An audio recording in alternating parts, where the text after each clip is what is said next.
We see a Cessna CE 510 Cessna Mustang approaching the airport. It's San Francisco, California. VFR weather conditions and setting up for a GPS LPV approach. In this video, we now see the airplane is going parallel but opposite to the inbound course. Now we've reached a point where he's turning around and beginning to work his way back toward the airport. Now in this position we can see the San Francisco airport ahead on, and the airplane lowers his landing gear, and lo and behold, only 2 gear came down. The left landing gear is missing. So we're going to continue our approach to the airport and think, well, what we would do in such a situation. Inside the cockpit, a careful analysis will show us that we have 2 green lights, one for the nose and one for the right main, and no indication for the left main. So what we might do here is hold the aircraft in a racetrack pattern at some point on the approach, and while we're holding, work on all of the methods that we might have available to us to see if we can get the gear to come down. So if we cycled it once or twice, there's your 2 green lights, your nose gear and your right main. We cycle the gear a couple of times, it doesn't work. We go to the emergency gear extension procedures and try the emergency extension, and it doesn't work. Then finally the gear is down and locked, and we've been through the emergency procedures. We would probably elect to leave the gear at that point with 2 down and 1 up and consider our options. Of course, we have to take into consideration the time of day, the amount of fuel on board the airplane, particularly what the wind might be at the airport ahead of us. Can we, since we have a left gear stuck in the up position, can we get into that airport with a crosswind from the right? Considering what we'll need to do with the airplane, our best possible situation would be to land with a right crosswind with the left gear stuck in the up position. The stronger the wind, probably the better, as long as we stay within the limits of the aircraft. In this particular situation, we've chosen to land on 28 right at San Francisco, and the wind is blowing from about 305, 310 degrees at 18 or 20 knots.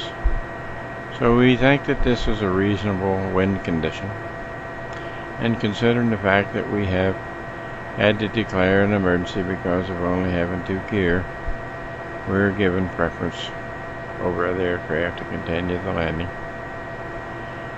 And after having considered all the possible scenarios for local airports around us, such as Oakland and Hayward and San Jose and so forth, after determining this is the airport to land at, and that we've gone through all the emergency steps we need to go through and that we ought to go through, we will continue straight ahead.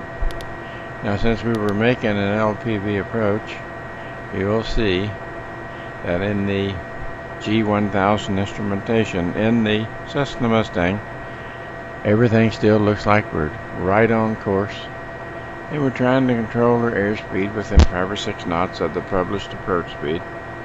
In this particular airplane, under these particular circumstances, we have determined the approach speed is normally 101 knots, and we'll vary the airspeed up and down a few knots as we try to make a good approach and a good landing here. We will continue. We don't have to worry like some pilots might do if they're flying a propeller-driven airplane, if the engine's down on the wing, that they might get a prop strike. It might be more of a potential for a fire, all sorts of other things. We're in pretty good shape with our engines mounted high on the aft fuselage, and the fact that we have no propellers. We're flying a jet aircraft turbine-powered airplane. This is going to work out good for us. So what we're going to do is use full flaps, keep a symmetrical power on both engines, come in and take advantage of the crosswind from the right by making a right wing low, left wing high, no straight approach. By correcting for the crosswind, we'll pull the nose around out of the wind and line it up with the runway with left rudder, and then use right aileron to lower the wing to counteract what drift we might get from the crosswind. And we will come in and touch down in that situation just about like you see the airplane at this position here ahead of us. The right wing is down, the left wing is up. We want to bring the airplane in all the way to touchdown and make a one-wheel landing. We want all of the aircraft weight to come down slowly and gently upon the right main gear. Then we want to ease the nose gear down and continue to bend in right aileron with the yoke until we have full deflection of the ailerons, all ailerons to the right. And at this point, once we're in that situation, if we've still got the airplane on the 2 gears, we can power completely off, let the airplane slow as it will get, and not try to brake the airplane at all until that left wing tip touches the ground. And once that left wing tip drops down and touches the ground, we can go ahead and start adding some brake on the right side to slow our turnaround to the left, and just let the airplane go ahead and make its turn to the left. Now right there we're doing pretty good.